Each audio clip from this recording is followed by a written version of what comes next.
भाजपच्या शाखेमध्ये गेल्या. कंगना राणौत यांच्या घरी त्या गेलेल्या होत्या. त्या ठिकाणी बैठक झाली. त्या बैठकीमध्ये सामील झालेल्या होत्या. त्याच्यामुळे राजकारणामध्ये एक वेगळ्या स्वरूपाची चर्चा आहे. मी हेही काही वाचलं नाही. कशासाठी गेलं, कोण गेलं, कुठे गेलं काय आता काय कारण होतं ते मला माहिती. त्यांना विचारा ना, तुमचे पण काउंटर आहेत सगळ्या ठिकाणी आहेत महाराष्ट्रामध्ये, त्यांना विचारा. निधी जाहीर केलेला नाही. पालिकेकडे 300 कोटी रुपयाचं कर्ज मूलभूत सुविधांसाठी काढण्याची वेळ आलेली आहे. कसं काय CSR मधून त्यांनी कामं करावीत असे आदेश कुंभमेळ्याचे अधिकारी देत आहेत? मला काय माहित नाही, मी ते विचारेन. पण मागच्या वेळेला सुद्धा असं वाटलं होतं की आपल्याला मागच्या कुंभमेळ्याला भारत सरकार काय मदत करतो, भारत सरकारकडून पैसे आहे. आता यावेळेला सुद्धा आम्ही म्हटलं तेव्हा त्यांनी मदत करावी. मुख्यमंत्री कदाचित केंद्रात जाऊन विनंती करतील, पण एकूण काय आहे त्याची मला माहिती नाही ना, म्हणून तरी माहिती घ्यायला जातो मी. साहेब, कोटींचा जो घोटाळा असल्याचं म्हटलं जात होतं, तर 17,000 सिंचन घोटाळा, ती जी कंपनी होती तर त्या कंपनीला 300 कोटी रुपये द्यावे असे सर्वोच्च न्यायालयाने सांगितलेले आहे. हा राज्य सरकारला मोठा धक्का मानला जातोय, कारण ACBने पण चौकशी केली होती. जवळपास 30,000 पानांचं आरोपपत्र देखील दाखल केलं होतं त्या कंपनीवर. मला काही खरं सांगायचं, मला त्याची काही डिटेल माहिती नाही. तुम्ही सांगता हायकोर्टाचा काय निकाल असा याची मला काय कल्पनाच नाही. माजी मंत्री बाळासाहेब आता विद्युत विभागाची परवानगी घ्यावी लागणार आहे. थोडाफार अंकुश आणला जातोय सर्व. हे खरं आहे, मंत्रिमंडळामध्ये ठराव आणला गेला. कारण जे आहे की जो काही एकूण खर्च आहे तो जिल्ह्याच्या शिक्षणावर किती, प्रत्येक आमदाराला किती द्यायचा, रस्त्यावर किती खर्च करायचा, वेगवेगळ्या ज्या काही आपल्या जे कार्यक्रम आहेत त्याच्यासाठी किती खर्च करायचा, त्याला थोडंसं जे नियमात बांधण्याचं काम जे आहे त्यामुळे ते होणार आहे. पूर्वी सुद्धा होतच, हे करता येईल हे नाही करता, पण आता आणखी त्याच्यामध्ये खोलात जाऊन काही मांडणी केली. पालकमंत्री पद नसल्यामुळे आणि 2 वर्षापेक्षा कमी कालावधी शिल्लक राहिला, एकही कामाला असं ठीक आहे ना. म्हणून जे आहेत ना, जर चांगले कंत्राटदार त्यांनी निवडले, आपल्या नाशिक शहरात जिल्ह्यामध्ये सुद्धा मोठे कंत्राटदार आहेत की ज्यांच्याकडे प्रचंड प्रमाणावर यंत्रसामग्री आहे, ते अतिशय चांगली क्वालिटीची कामं कमी वेळामध्ये करू शकतात. बाहेरचे कोण असतात ते करू शकतो, माहीत नाही मला. परंतु मी तुमचा मुद्दा जो आहे तो चर्चा करेन. 2270 कोटीच्या कामामध्ये त्याबरोबर वारकऱ्यांना जाण्याचा मार्ग अशा पद्धतीचा प्लॅन होता. नंतरच्या काळात सुमित भाऊंच्या काळात तो 4 पदरी झाला. आता पुन्हा तो 6 पदरी करण्याचा निर्णय होतोय. पण यामध्ये आपल्या सूचना असणार आहे की वारकऱ्यांसाठी स्वतंत्र लेन बोलून आपण त्यांच्याशी हे जर करत असाल काय तर हा ह्या, कारण बाजूला जे आहे ना आणखी सरकारला तिथे मी पाहिलं मार्ग नव्हता. एका ठिकाणी तर एक आश्रम चालला होता आणि मग अशा वेळेला ज्या काही काही गोष्टी फार अडचणीच्या होतात. आता मी विचारेन त्यांना काय केलं. राज ठाकरे मुख्यमंत्री असे मोठे मोठे हे करून टप्पे करून कंपन्यांना वाटण्यात आले, तेही परराज्यातल्या कंपन्यांना देण्यात आले. स्थानिकांना मला काही कल्पना नाही आहे, मी माहिती घेईन.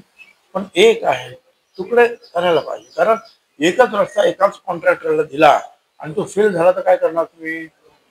आणि म्हणून 250 कोटीचे रुपये दिले असेल त्यांनी, कामं कुठली दिली मला माहीत नाही, परंतु त्याच्यावर का ऑब्जेक्शन घेता येणार ना. परंतु आता स्थानिक लोकांना काही काम देणार त्यांनी का दिलं नाही विचार, तुमचा मुद्दा आहे तर मी तो दर्जाबाबत आपण मी आदेश देणार नाही, परंतु मी तिथे आग्रह धरणार आहे. कारण मग नंतर काही घाई झाली की घाईमध्ये वाटेल तशी कामं होतात आणि त्याचा दर्जा जो आहे तो राहत नाही. त्यामुळे लवकरात लवकर ही कामं सुरू करावीत आणि मार्गी लावावेत की जेणेकरून चांगल्या क्वालिटीचं काम होईल. त्यामुळे पाहायलाच पाहिजे ना. साहेब, या सेक्टरमध्ये स्थानिक जे कंत्राटदार आहेत त्यांची तक्रार आहे की परराज्यातल्या कंपन्या शिक्षा असेल तर अशा मंत्र्यांना, मुख्यमंत्र्यांना पदावर राहता येणार नाही. आता मी ते खासदार नाही, त्याच्यामुळे तिथे काय झालं की तुम्ही जे वर्तमानपत्रात आलं दाखवलं तुम्ही वाचतोय आणि तिथले जे खासदार आहेत ते त्याच्यावर चर्चा करतात आणि ते मला असं वाटतं की आता समितीकडे जे आहे ते एकूण प्रकरण पाठवलेलं आहे. त्या समितीमध्ये सर्व पक्षाचे खासदार वगैरे असतात, तर ते त्याचा डिटेल अभ्यास करून त्याच्यात काही सुधारणा असेल मग ते बिल पुढे आल्यानंतर नक्की काय आहे ते आपल्याला कळेल. धन्यवाद. प्रशासकीय राजवट आहे. आमदारांपासून तर खाली सदस्यांपर्यंत कोणाची नेमणूक नाहीये, कोणाला बोलता येत नाही. जिल्हा नियोजन समिती पालकमंत्री दुसऱ्यामुळे 9 महिन्यापासून बैठक नाही. असं आहे की ज्यांची ज्यांचं काम आहे त्यांनी जायचे. कलेक्टर बसलेले आहेत आणि इतर मंत्री पण बसलेले आहेत. आपल्याच जिल्ह्यामध्ये किती मंत्री आहेत? 3 1 4 मंत्री आणि 5वे महाजन साहेब 5 मंत्री आहेत. नाही बेटा, त्यांच्याकडून काही काम आहे ते काम करून कामं काही थांबत नाही. चालूच असतं. कमी जास्त होतं, पुढे स्पीड कमी होतो, जास्त होतो. परंतु आता लोकशाही मार्गाने सगळं व्हावं ही तुमची अपेक्षा काही चूक नाही. मुख्यमंत्री ठरवतील. जळगावला पण कुंभमेळ्याच्या अपेक्षेवर अनेक लोन घेऊन साहित्य घेतलेलं आहे. अशा परिस्थितीमध्ये आम्हाला डावलून परराज्यातल्या कंपन्यांना, मोठ्या कंपन्यांना काम दिले, त्यामुळे आमचे नुकसान होते. असं पण त्यांनी टेंडर वगैरे निघाले असते ना, टेंडर भरायला पाहिजेत ना. ते टेंडर भरले आणि तरी सुद्धा त्यांना जे आहे देण्यात आलं नाही, तर मग आपल्याला बोट ठेवता येईल. बरं, तुम्ही इथलेच असल्यामुळे तुमचं टेंडर इतर बाहेरच्या लोकांपेक्षा तुमचं टेंडर कमीच असणार, कारण तुमचा सगळा इथे स्टाफ असणार आहे, मशिनरी तुमची इथे असणार. तर ते तुम्ही काय केलं याची काही मला काही कल्पना नाही. आणि मला नाही वाटत की अशी उचलून अशी काही कामं दिली असतील. असे दिले असते तर लोक कोर्टात जातील. पहिल्या टप्प्यामध्ये 5,000 कोटींची निवासस्थानी त्यांची नागरिक समस्यांवर त्या ठिकाणी चर्चा झाली, अशा स्वरूपाची माहिती समोर आली. एका बाजूला उद्धव ठाकरे यांच्यासोबत युतीच्या चर्चा सुरू आहे आणि अशातच ते फडणवीसांच्या भेटीला गेल्यामुळे आणखी वेगळी चर्चा सुरू झाली. मुख्यमंत्र्यांच्या भेटीला कुणीही जाऊ शकतो, कुणीही नागरिक जाऊ शकतो. आणि राज ठाकरे ते नेते, शरद पवार साहेब सुद्धा जातात ना, ते सुद्धा भेटतात. काँग्रेसची मंडळी सुद्धा भेटतात. सामाजिक कामासाठी भेटणं काहीही गैर नाही. कुणाला भेटायचं? राज्याच्या प्रमुखांनाच भेटणार. साहेब, ठाकरे बंधू एकत्र येण्याच्या चर्चा सुरू असताना कीर्तनकार आहेत, त्यांनी नथुराम गोडसे होऊन तुमच्याकडे बघेल अशा स्वरूपाचं वक्तव्य केलं होतं. त्याच्यानंतर सद्भावना शांती रॅली तिथं काढली जाते, अशा स्वरूपाचं वक्तव्य केलं जातं. एक वेगळा वाद या निमित्तानं निर्माण. माझी या महाराष्ट्रातील सगळ्यांना विनंती आहे, आणि विशेषतः हे भजन कीर्तनांमध्ये भक्ती मार्गामध्ये जी मंडळी आहे त्यांना जेवढं सांगा की सगळ्याच संतांनी जे आहे संयम, शांततेचा मार्ग जे आहे अवलंबण्याचं काम आपल्याला त्यांनी शिकवलेलं आहे. त्याच मार्गाने गेलं पाहिजे. आणि त्याच भाषेमध्ये कुणी आपल्यावर काही जरी करत असेल, चूक करत असेल, तर ते जे आहे परंपरा, संत परंपरा, वारकरी परंपरा, त्याच भाषेमध्ये आपण बोललो पाहिजे. खाते संबंधित प्रश्न आहे. राज्यात 7 आमदार आहेत, साहजिकच पालकमंत्री. आता असं आहे ना, मी काय म्हणतो त्याच्यापेक्षा आपण उलट काहीतरी लावत जाऊ नका. मलाच व्हायचं म्हणून सांगितलं. मी त्यावेळेला सांगितलं होतं की मी आमच्या नेत्यांना, म्हणजे अजितदादांना, आणखी जे आमचे नेते आहेत बघतात मुख्यमंत्र्यांबरोबर, उपमुख्यमंत्री, त्यांना मी सांगणार आहे की बा आपण रायगडमध्ये आपलं एक आमदार, पण पालकमंत्री पदासाठी आपण एवढा आग्रह धरतो, माझा विरोध नाही. तर इकडे आमचे 7 आमदार आहेत, म्हणजे अर्धे आमदार एकाच पक्षाचे आहेत. आपण आग्रह धरावा. आता आम्ही तर तेच सांगा ना की उपमुख्यमंत्र्यांनी तुम्ही आग्रह धरा. शेवटी जे निर्णय मुख्यमंत्री घेतील. केंद्र केलं नाही म्हणून अनेकांची खाती रेशन कार्ड बंद केले, त्याबरोबर दुसऱ्या बाजूला 6 महिने रेशन उचललं नाही म्हणून बंद केले. तर राज्यातले किती बंद होत आहेत आणि काय? त्याचा आम्ही आढावा घेतो आहोत. ते आहे की ज्या लोकांचे कार्ड घेण्यासाठी सुद्धा अनेक कारण असतात. पण हे कार्ड वेगवेगळ्या ठिकाणी जे आपल्याला वापरता येतं, जसं आधार कार्ड वापरत तसं. परंतु काही जे आहे की त्यांना जे आहे पहिल्यांदा 59,000 रुपयाखाली त्यांचं उत्पन्न होतं शहरामध्ये आणि 45,000 ग्रामीण, त्यामध्ये ते कार्ड वापरत होते. आता त्यांचं उत्पन्न वाढलं, ते सुद्धा ती धान्य घेत नाही. पण असं 5-6 महिने जर धान्य घेतलं नाही तर ते शिल्लक राहते. अगोदरच आपल्याला पुरत नाही आहे तो कोटा सगळा भारत सरकारकडून आलेला. आणि मग आम्ही तो एक ड्राईव्ह घेतलेला आहे की जे लोक घेत नाही 5-6 महिने धान्य, ती कार्ड जे आहेत रद्द करावेत. आणि ज्या लोकांना आवश्यकता खरोखर आहे त्यांना ती वाटावी त्याप्रमाणे आम्ही ती देतो. कारण त्या नवीन कार्डाची मागणी आहे आणि कोटा काही सरकार वाढवत नाही. आम्ही लिहिलंय की कोटा वाढवावं, पण तो अजून तरी मिळाला नाही. तोपर्यंत आम्ही हा मार्ग स्वीकारला. आणि खरोखरच आहे ना, जर तुम्ही ज्या काही नियम पाळत नसतील किंवा KYC वर देत नसतील तर मग कसे काय करणार सरकार? मध्ये असं झालंय की समजा एक कंत्राटदार L1 आहे आणि दुसरा L2 आहे, तर दुसऱ्या याच्यात तो L1 आहे आणि हा L1 वाला L2 आहे. आणि यांनी काय केलंय की एकच टेंडर आहे, एका ठिकाणी अपात्र केलंय, दुसऱ्या ठिकाणी पात्र केलेलं आहे. मग अपात्र करताना त्यांनी शॉर्टफॉल बजावलाय, पण मग यांची सगळी रिंग असल्यामुळे ते शॉर्टफॉल त्यांनी कंप्लायन्सच केलेलं नाही. हा म्हणजे कार्टेल केलेलं आहे त्या सगळ्या लोकांचं आणि त्याच्यामध्ये तिला असं तुमचा आक्षेप आहे. आता ते मुद्दा मांडेल तुमचा आणि तुमच्या मीडियाद्वारे तो त्यांच्या कानावर जातो. परंतु मग असं काय असेल तर तुम्हाला इतर मार्ग आहेत. तक्रारी त्यांनी करायला पाहिजेत, कोर्टात जायला पाहिजे काय.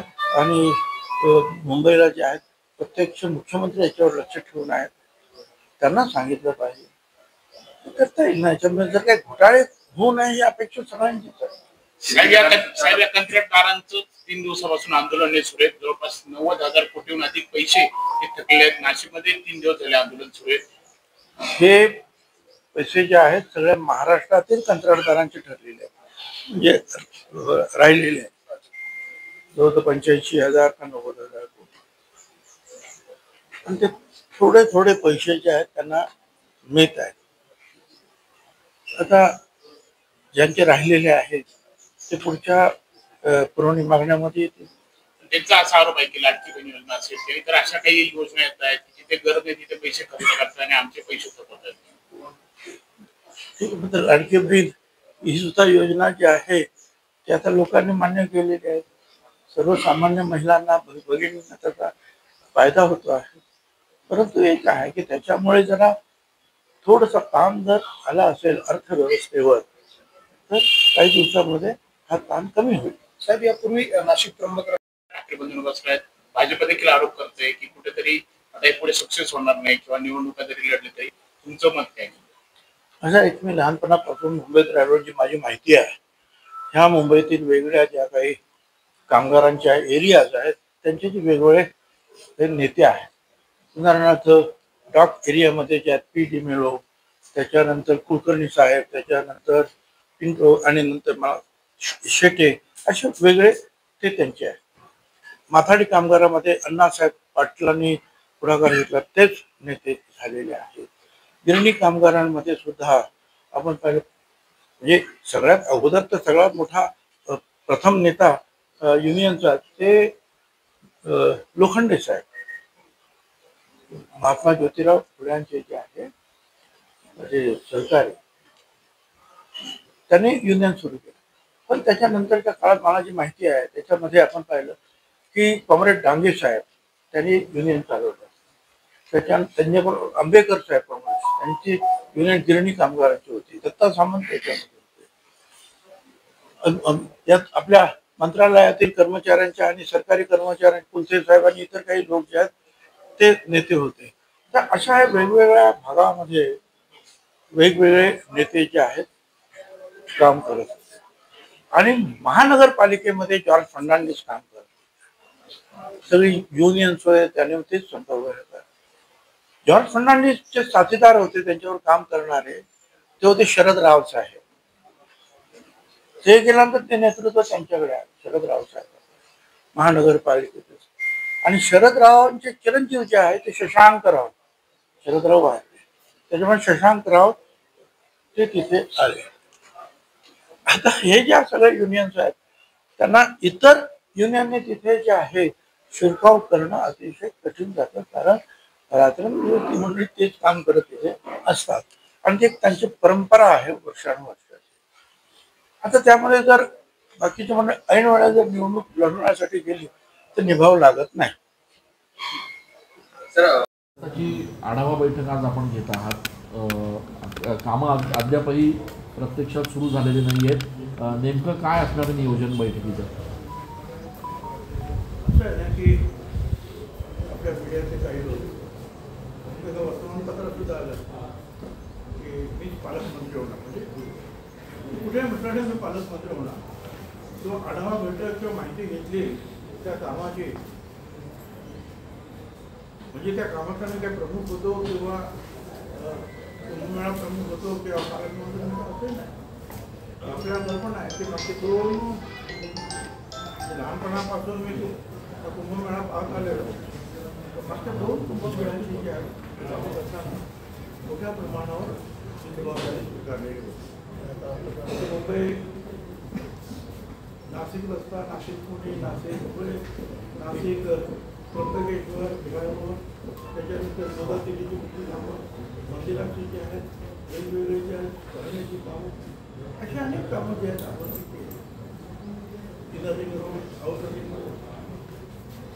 आता या सगळ्या पार्श्वभूमीवर आणखी काय नवीन तिथे होत आहे तुम्हाला समजून. मला काय वाटतं की याच्यामध्ये जर काही करता आली सुचले एवढा करता ऑर्डर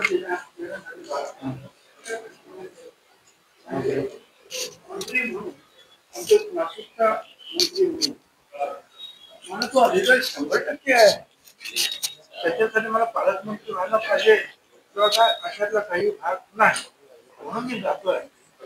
काम कुठपर्यंत आलेलं आहे, कुठलं काम करणार आहे, कुठल्या रस्त्याचं काम आहे, कुठलं ड्रेनेज करतात किंवा नदीचं पाणी जे आहे स्वच्छ करण्यासाठी तुम्ही काय करणार आहे, त्या सगळ्या इतर त्या सगळ्या गोष्टी ज्या आहेत, अनेक गोष्टी असतात.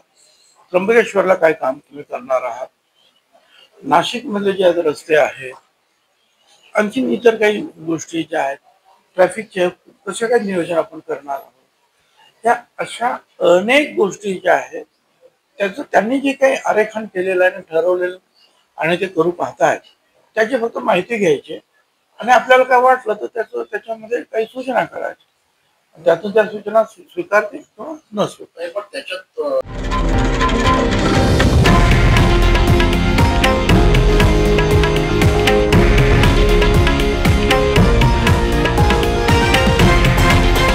हे आहे देशातील नंबर 1 न्यूज नेटवर्क आणि आपण पाहत आहात TV9 मराठी, एकमेव.